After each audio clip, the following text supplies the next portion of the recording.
What's up, YouTube? My name is Isaiah Rivera, world's highest officially recorded vertical at 50.5 inches. And today I'm going to be doing a Q&A answering your questions. Without further ado, let's get into the first question.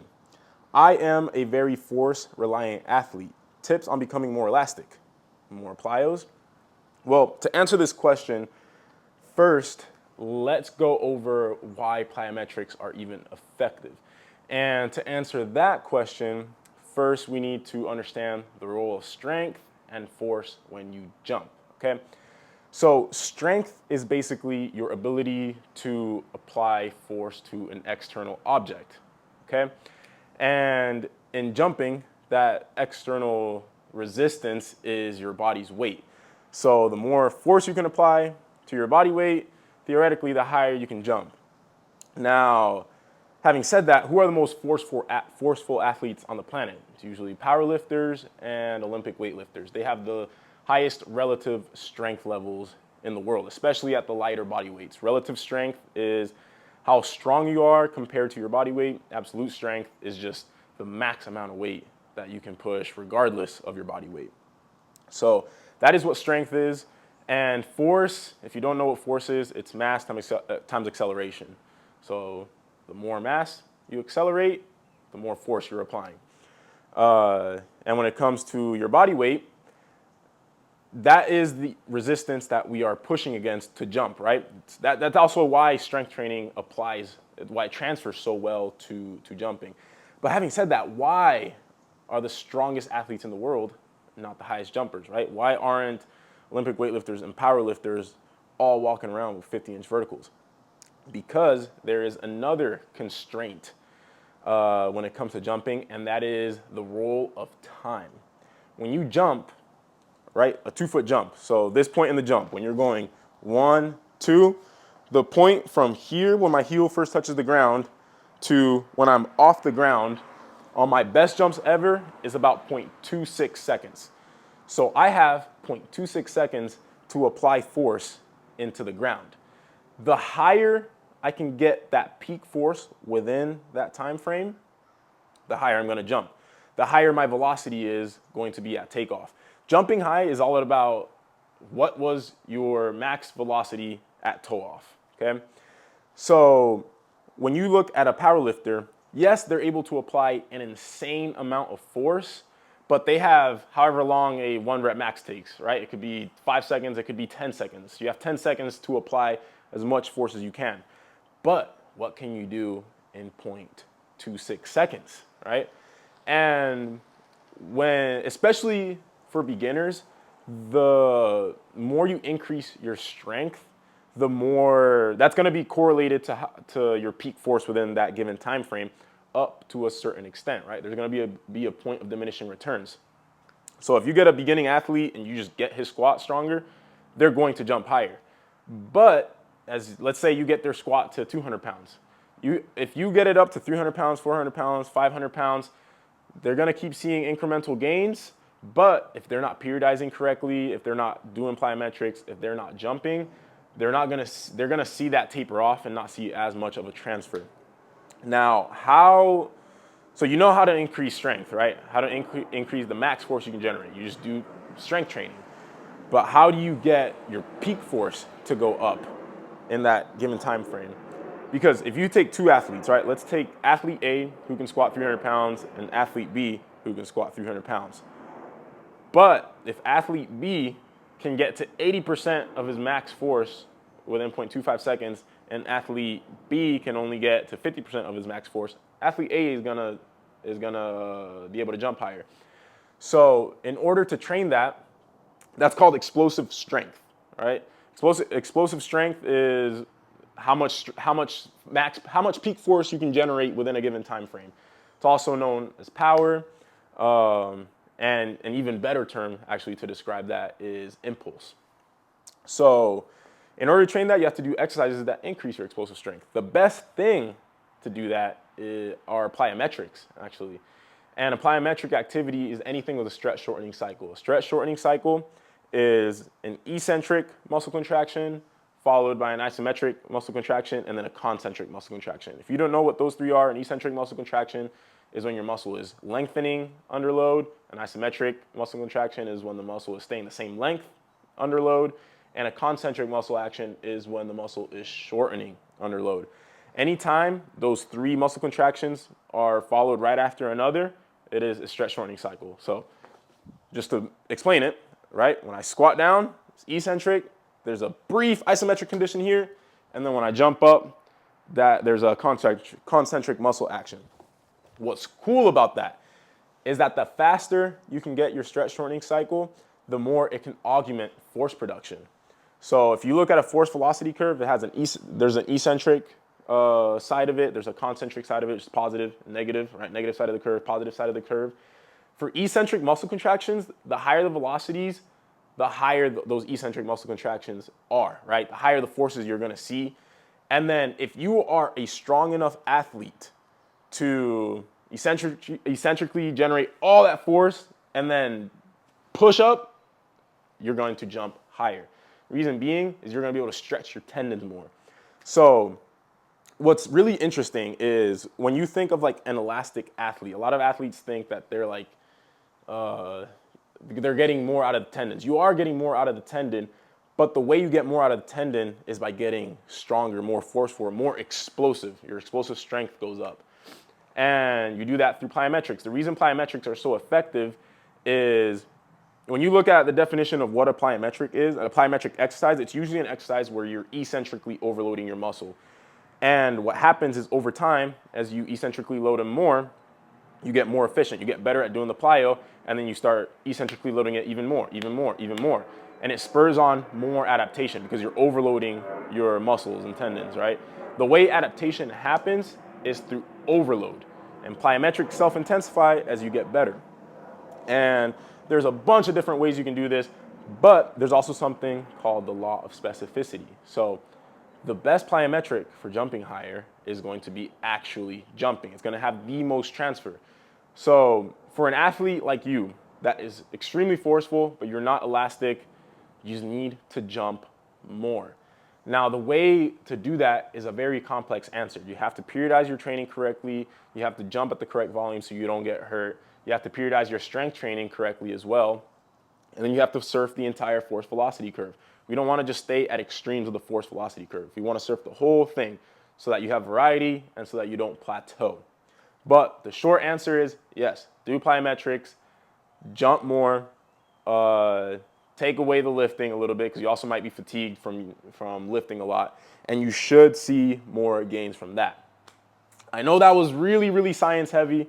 If you have any questions on that, comment down below, and I'm going to get to as many of them as I can. I know this is really complex stuff, but it is worth spending your time learning these things. All right, let's see what the next question is. Is your training good for footballers? So I'm assuming you're talking about, in America we call it soccer, anywhere else in the world it's called football. Yes, our training is extremely helpful for any sport where there's running, change of direction. At the end of the day, everything comes down to applying force into the ground, right? When you think of a cutting movement, right, you're running, you stop on your momentum, and then deflect it one way, that's all force production. And if you want to have it transfer more to your sport, you just need to practice the sporting movements, right? Same thing I was saying earlier. How do you bridge the gap between force and explosive strength? It's through doing highly specific plyometrics. The most highly specific plyometric you can do is your sport, right? But you have to be practicing it at max intent. That is a thing. You're only going to see adaptations for plyometrics if they are performed as intensely as possible. Next question is, do I still do plyometrics? I'm seeing a theme here. You guys are really interested in this. I do still do plyometrics because I jump, right? Jumping is plyometric. But I'm assuming you're talking about the exercises that you see out there, depth jumps, jumping exercises, lunge jumps, that type of thing. Those exercises aren't as highly specific for me. Remember, the most specific thing you can do is 2-foot jumping if you want to jump higher off 2 feet, or 1-foot jumping if you're trying to jump higher off 1 foot. Plyometrics, over time, we have learned that they serve as more of a general stimulus for me, right? So we do keep it in the plan.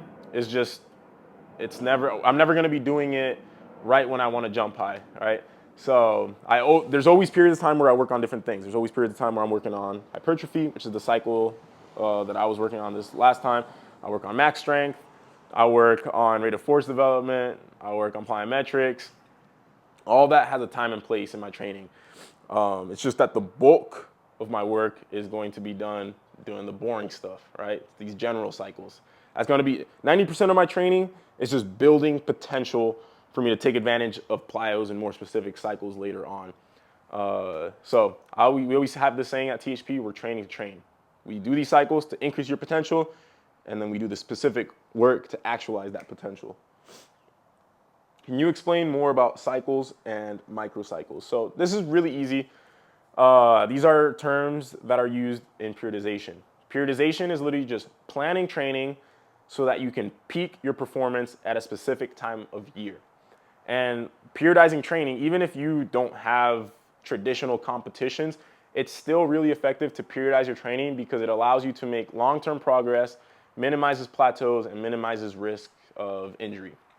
So within a plan that we periodize, think of periodization as just planning training. We plan it in cycles.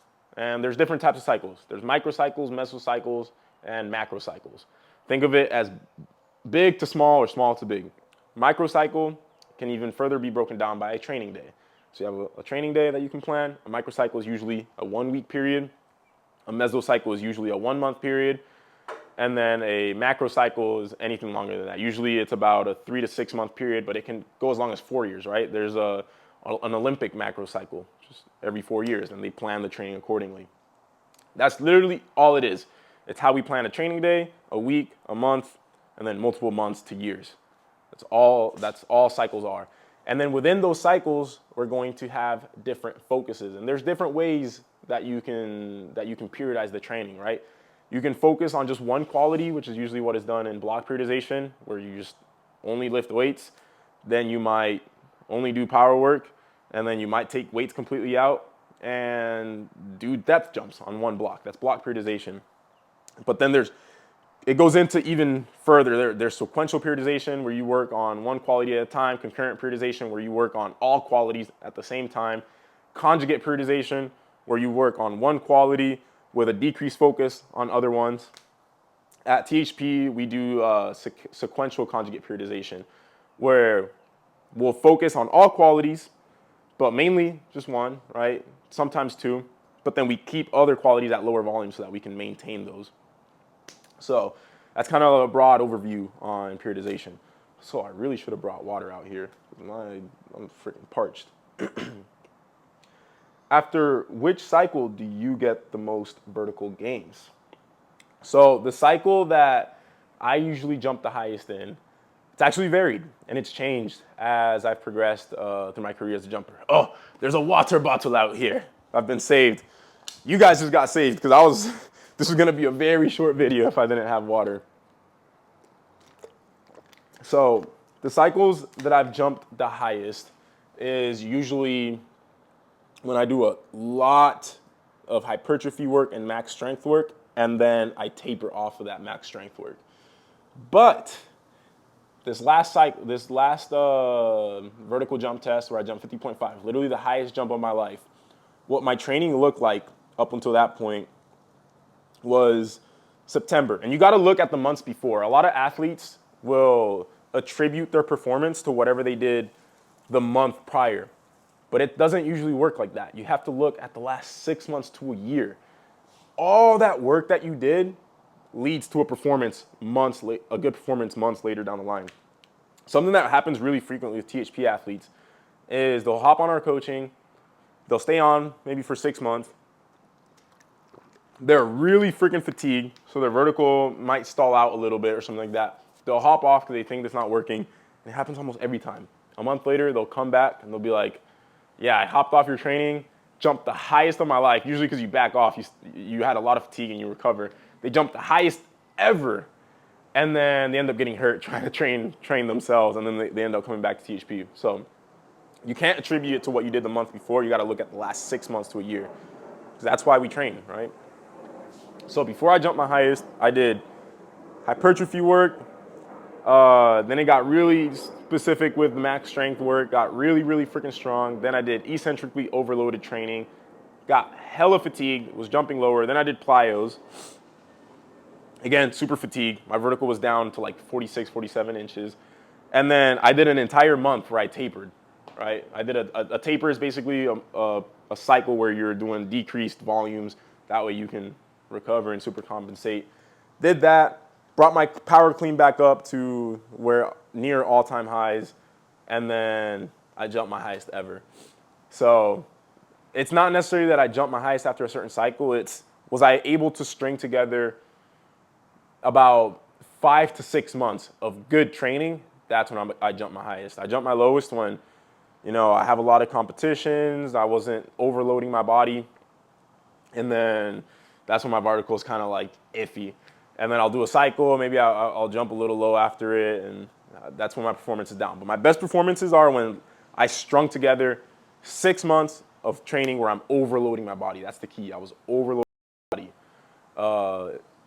Subjecting my biological systems to an environment that it's not used to for a long period of time, and then I back off and recover, and then it's almost always my best performances ever. So it's a lesson. Look at the last 6 months of training. All right. What keeps you motivated to keep working on your vertical? I'm not motivated. I have almost completely stopped setting goals, and I make the work the goal. I've realized that I think as humans, our purpose here on this planet is to work. And when it comes to training, I don't rely on motivation whatsoever. There might be a day where I'm really motivated to get after it. There might be another day where I'm not motivated to work after it. But I've been doing this consistently for so long, and I've set my habits so that I don't miss them, and I train every single day, and I never miss a day, that at this point, I just enjoy the process, and that's the key. My goal isn't to jump higher. My goal is to show up every day and train. And as a result of that, I end up jumping higher. But I detach myself completely from the outcome. I'm not outcome dependent at all. My goal is literally show up every day and train and wake up the next day without feeling more pain. So as long as I show up and I ask myself, is what I'm doing today gonna make me feel better or worse tomorrow? And make sure the answer to that is better. And then I'm progressively overloading my body over time, using training principles, right? Applying the principles of progressive overload, variety, specificity, and load management. That's it. I jump higher as a result. So yeah, no motivation whatsoever. I've just decided that this is the thing that I was put on this earth to do, and I'm gonna try to make my habits conducive to showing up every single day. Let's see. What's the next question? I guess this is a good point to put this in. How many THP plans there? Is it just the $99 a month one? We only have one plan. It's the $99 a month one. That price is going to go up. We're not exactly sure when. Once we hit a certain number of clients, we're gonna jack up the price to what it used to be, which was $700 a month, and then we're gonna close slots probably for a couple months. That way we can focus full quality on the athletes that we have. So, yeah, I would get in as soon as you can. That way you can lock in that price. But we just have one plan. That's it. One plan for everybody. All right. Conventional deadlifts or sumo deadlifts to jump higher. So this is going to be a good lesson on variety. The answer is do both of them. There is a time and place for every exercise. Every exercise is a tool. There's actually a later question here. What are the only 3 exercises I need to jump higher? That is the wrong outlook to approach exercises with. It's the wrong frame of mind. You got to think of everything as a tool. And every tool can be used. And the reason every tool can be used is because of the training principle of variety. So when it comes to training, the whole purpose of training is adaptation. Adapting is your body making biological changes so that it can survive your environment. When you train, you're subjecting yourself to an environment that your body's not used to. So your body, and as a consequence, is going to adapt. That way you're able to survive, right? And you become more fit. That's what fitness is. So one of the laws of adaptation is the law of accommodation, which is basically when you subject your body to the same stimulus over and over and over again, you adapt to it at first, then the adaptations taper off, and eventually they decrease. So if you do, let's say, 3 sets of 5, that's the stimulus. And let's say it's the first time you're ever doing 3 sets of 5 for a back squat. 3 sets of 5 back squat, and then a 30-minute jump session once a week. And you're doing that, whatever, four times a week. You're going to adapt to it, you're going to recover, you're going to be jumping higher. Then, as you keep doing it, your jump performance is going to taper off, and then eventually you're actually going to decrease. And you're going to keep jumping lower and lower and lower and lower. That is because you're accommodating. That's what accommodation is. In order to avoid accommodation, there's the law of progressive overload and the law of variety that you need. So progressive overload just means that you need to increase the volumes and intensities gradually over time. So an elite athlete is going to need extremely high volumes, extremely high intensities compared to when he was just a beginner, just to maintain their vertical. And then variety is changing those volumes and intensities. So you can undulate the volumes, undulate the intensities, and that's going to subject your body to variety, and it's going to keep it adapting. And the other way that you can implement variety into your training is by changing the exercises that you do. So that's why sumo deadlift and conventional deadlift are both tools, right? Eventually, if you only do conventional deadlift, you're going to adapt to it. And you can keep changing the volumes and intensities over time, but eventually you're going to have to change it up. So you might add pauses, all right? You might eccentrically overload that deadlift. You might, and then you can play around with sumo deadlifts. You can elevate it. You can add bands to it. You have to implement variety. And generally, we like to change exercise complexes about once a month. And if you do that, you're going to be able to keep making progress over the long term.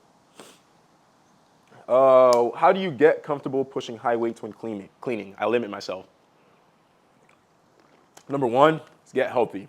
I always get scared on catches if my knees are hurting. If I am completely healthy, I have no fear when I clean. Second thing is have good technique, right? If you have really, really good technique, then you're not going to be as scared when those heavier weights come. So practice like crazy with lighter weights until your technique is perfect. Finally, you have to see those heavy weights frequently. You have to fail. Once you fail a bunch of times, you're going to realize it's not that bad. And then finally, let's practice full cleans. When you do full cleans, you're going to get really good at catching in that deep position, and then you're not going to get scared of catching in a half squat, because the worst thing that happens is it just rides you down into a full squat, and then you can just squat it up from there. Let's see. Whenever I train harder, I get sick. I can't figure out why. So this is actually an issue that I have as well. It's because if you train really hard, you get fatigued, and when your body's in a fatigued state, your immune system becomes more compromised. So maybe don't push, don't go from 0 to 100.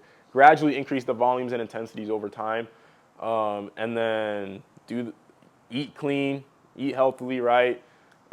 Take your vitamin C, get your vaccines if you need them and if you believe in that. But yeah, that's a pretty common issue. I usually just train through it, to be honest, which extends the time that I'm sick for. But hey, I've been able to continue making progress despite it. And then let's see, we have one more question. I jump high enough to dunk, but I can't when I have the ball in my hands. Oh, I actually skipped two questions up here too, so I'll get to those as well. That's a really common issue. The reason you don't jump as high when you're going off the dribble is because you don't have your arm swing, right? When you don't have the ball, you can use your arms. Studies have shown that can add up to 10% on your vertical, sometimes even more. 2, you might not be practicing it as much, so if you want to get better off the dribble dunks, you have to do it more. 3, I forgot the ball is a mass, right? So even though it's a small mass, it's still going to decrease the amount of height that you get from it. So it's not uncommon to see 6 inches of vertical decrease from having a ball in your hands. So just understand, you're getting here without the ball, to dunk off the dribble, you're gonna have to get even higher. You're gonna have to get, like be able to touch 10, 11 feet to be able to dunk off the dribble. And then if you want to dunk off 2 hands off the dribble, that's even more vertical that you need. So it's completely normal. Just practice more. Practice on a rim where you can make 2 to 3 out of 10 attempts, and then just work your way up, and you'll be dunking off the dribble in no time. All right. And then the last 2 questions. What are your best tips on how to jump higher? 1, jump frequently. If you're a 1-foot jumper, jump off 1, max effort, max approach as frequently as possible. Same thing if you're a 2-foot jumper. Next, get stronger on compound lifts. Become obsessed with technique on the lifts. Become obsessed with your technique with jumping. Make sure everything's perfect. And the last tip is stay healthy. Track your injuries. Every single morning, track your pain levels, and make sure that week to week they're always getting better. If it's getting worse, that means you're doing too much. So stop doing what hurts. Find out exercises that are going to be analgesic for you. Analgesic means that it's going to make you feel better. It's going to make the pain feel better.